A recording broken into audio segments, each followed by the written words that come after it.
City police cyber crime station వారు నెల రోజుల పాటు దేశవ్యాప్తంగా చేసిన ఈ ఆపరేషన్లో 8 రాష్ట్రాల్లో ఈ ఆపరేషన్ జరిగింది. 52 మంది నేరస్తుల్ని, సైబర్ క్రైమ్ నేరస్తుల్ని పట్టుకోవడం జరిగింది. దీని ద్వారా 33 కేసులు డిటెక్ట్ అయ్యాయి హైదరాబాద్ సిటీలో. తెలంగాణ రాష్ట్రంలో 74 కేసులు రిజిస్టర్ అయ్యాయి. అండ్ దేశవ్యాప్తంగా 576 కేసులు. ఈ 33 కేసెస్ ఏవైతే డిటెక్ట్ అయ్యాయో అనేక రకాలుగా ఉన్నాయి. Trading frauds 3, digital fraud 4, investment frauds 6, data theft fraud 2, social media 3 కేసులు, part time job 1 case, APK file fraud 1, USDT purchase fraud 1, first time crypto currency కూడా డిటెక్ట్ చేసి సీజ్ చేయడం అనేది జరిగింది. ఈ మొత్తం అన్ని కేసెస్ ద్వారా దాదాపు 88.32 కోట్ల రూపాయల నష్టం జరిగింది ప్రజలకు, ఎవరైతే విక్టిమ్స్ ఉన్నారో. 2.87 crores ఫ్రీజ్ చేయగలిగాం.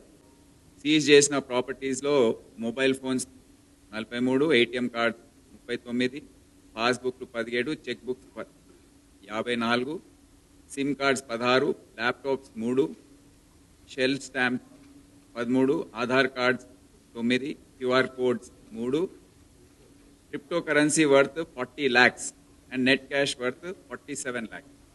2 కేసెస్లో బ్యాంక్ ఆఫీషియల్స్ ఇన్వాల్వ్ ఉన్నారు.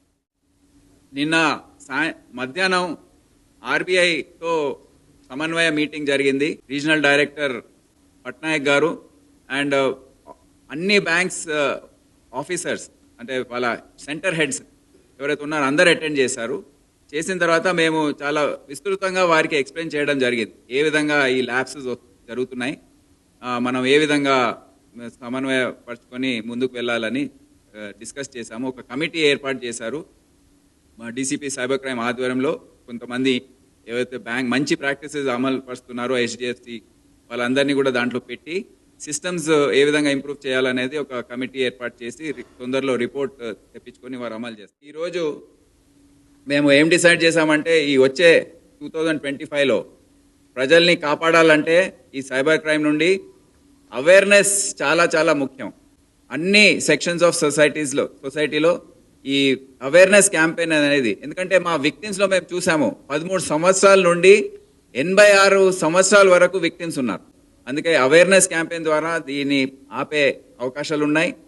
బ్యాంక్ వ్యవస్థ ఏదైతే ఉందో వారి కోఆర్డినేషన్ ద్వారా ఇది కంట్రోల్ చేసే అవకాశం ఉంది. ఇవన్నీ కూడా వచ్చే సంవత్సర కాలంలో మేము చేయదలుచుకున్నాం. మొదటి కేసు ఇది 93 లక్షల ట్రేడింగ్ ఫ్రాడ్. ఇది భారతదేశంలోనే కాదు, నేపాల్ మరియు చైనా అక్కడ కూడా విస్తరించింది ఈ కేసు. దీంట్లో Shubham Kumar Jha deputy manager, Arun Rashid assistant vice president Axis Bank మరియు R Mohan fabrication business owner Peenya Bengaluru, ముగ్గురు కూడా బెంగళూరుకు సంబంధించిన వారు ఈ కేసులో పూర్తి స్థాయిలో ఇన్వాల్వ్మెంట్ ఉంది. దీంట్లో ముఖ్యంగా ఏం జరిగిందంటే ఎవరైతే విక్టిమ్ ఉన్నారో అతను ఫేస్బుక్ బ్రౌజింగ్ చేస్తున్న సందర్భంలో అతనికి ఒక వాట్సాప్ గ్రూప్తో తారసపడింది. ఆ వాట్సాప్ గ్రూప్ పేరు C105.BlackRock Capital Stock Mentoring Group.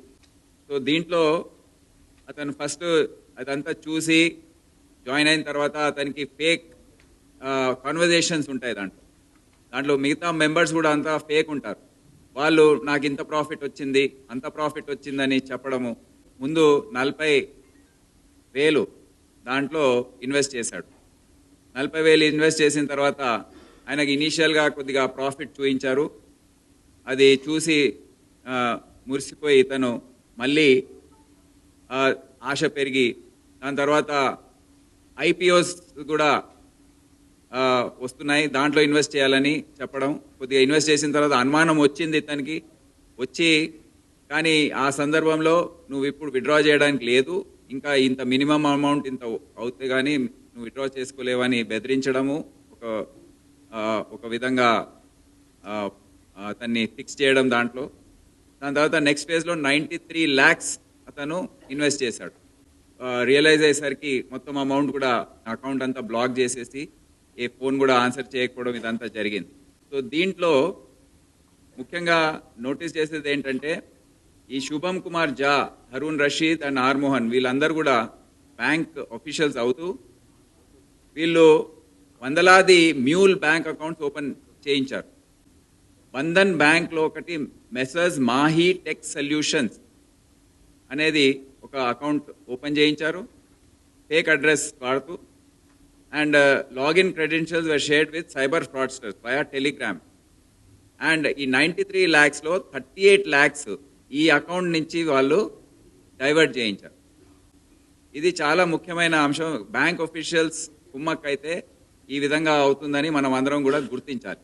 ఈ కేసు మనం చూస్తే దాదాపు 23 కోట్ల రూపాయల ఫ్రాడ్ వీళ్ళు దేశవ్యాప్తంగా చేశారు. వీరందరినీ కూడా 20 కేసుల్లో అరెస్ట్ చేయడం జరిగింది.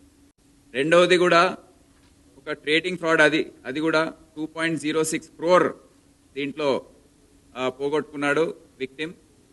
అనిషా యాప్ అని ఒక ఫేక్ ట్రేడింగ్ యాప్ ఉంది.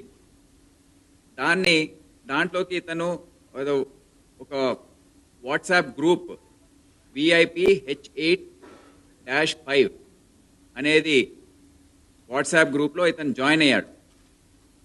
జాయిన్ అయ్యి దాని తర్వాత వాళ్ళు అందరూ వాట్సాప్ గ్రూప్లో ఇదే విధంగా మేము చాలా లాభాలు సంపాదిస్తున్నాము, ప్రాఫిట్ వచ్చింది ఇదంతా ఇన్వెస్ట్ చేయడంతో అని చెప్పడం, ఇతని మళ్ళీ అతని ఆశ దాంట్లో రావడం, నేను కూడా సంపాదిస్తానని అతను కూడా దీంట్లో జాయిన్ అయ్యి ముందు 5 lakhs ఇన్వెస్ట్ చేశాడు. అదేవిధంగా ప్రాఫిట్ చూపించి అదంతా చేసి దాని తర్వాత 27.5 lakhs ఇన్వెస్ట్ చేశాడు. మళ్ళీ ప్రెషర్ చేయడము, నువ్వు విత్డ్రా చేసుకోవడానికి వీల్లేదు అని చెప్పడము, అతను ఇంకా రియలైజ్ కాకపోవడం, మళ్ళీ 1.62 crores వరకు వెళ్ళాడు. ఫిక్స్డ్ డిపాజిట్స్ అన్ని బ్రేక్ చేసుకుంటూ అతను ఇన్వెస్ట్ చేసుకుంటూ వెళ్ళాడు. ఫైనల్గా చూస్తే 2.06 crores 2 కోట్ల పైన పోగొట్టుకున్న తర్వాత అతను రియలైజ్ అయ్యి అంతా ఏం చేయాలనే పరిస్థితుల్లో అప్పుడు అతని అకౌంట్ వాళ్ళకు కూడా తెలిసి వచ్చింది, ఫ్రాడ్స్టర్స్కి ఇతను ఇప్పుడు గుర్తించాడని అతని అకౌంట్ బ్లాక్ చేసేసి అదంతా పూర్తిగా మూసేశారు. అతను వచ్చి కంప్లైంట్ చేయడం, దీనికి మొత్తం ఇన్వెస్టిగేషన్ టేకప్ చేయడం అనేది జరిగింది. దీంట్లో ముఖ్యంగా మాగంటి జయకిరణ్, ముఖ్యంగా బ్యాంక్ ఎంప్లాయీ, కోటక్ మహీంద్రాలో పనిచేస్తూ టాటా శ్రీనివాస్, వీళ్ళందరూ కూడా కమిషన్ 1%, 2%, 5% కమిషన్ పైన పనిచేస్తుంటారు ఈ మ్యూల్ అకౌంట్స్ ఓపెన్ చేయడానికి.